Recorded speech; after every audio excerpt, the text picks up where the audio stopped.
Just go on facts. The facts speak for themselves. I don't tell people what to believe, but I can tell you that I've seen some pretty wild stuff in this task force. The giant red square coming out of the water is just totally insane. But it's not just him. It was multiple other people that saw it. Yeah. And there's reports allegedly housed to Arrow. I've had not a good experience with Arrow. I would like to defund Arrow altogether. I think they're a waste of a program. Yeah. Out of all the people you've talked to and like all the skiffs you've been in and all these whistleblowers that you've interacted with, if you were just to take, I know you don't like to speculate, but if you were to bet on like what this stuff could be coming from, like what do you think? Do you think intergalactic space aliens?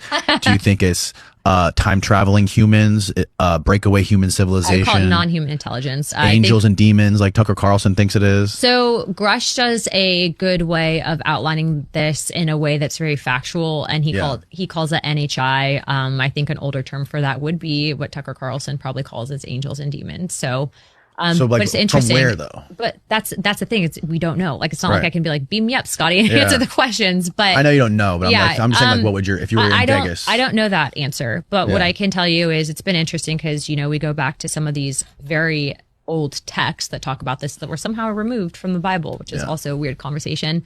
But it's pretty straightforward in what those things are. So I don't like to tell people what to believe.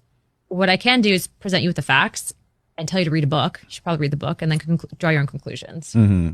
I had this NASA dude on here, Kevin Knuth. Mm-hmm. You know him? Mm-hmm. So he worked for NASA for a while, and he was a physicist for NASA. And he believes that these things, whatever they are in the oceans exclusively because all different planets throughout the solar system have crazy different atmospheres, right? Like they have different gravity, they have different levels of gas and oxygen and whatever it is in their atmosphere. They're highly vulnerable to like meteor impacts or comet impacts, volcanoes, you name it. Mm-hmm. Also, atmospheres can be gas, all different kinds of, the temperature can vary like thousands of degrees in the atmosphere.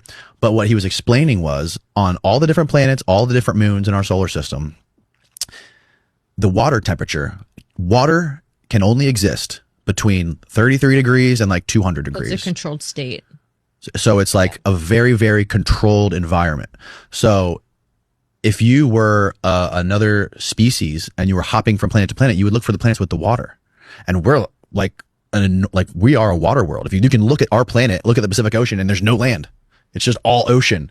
So like that would make that, and that kind of like blew my mind the way he explained that to me. He's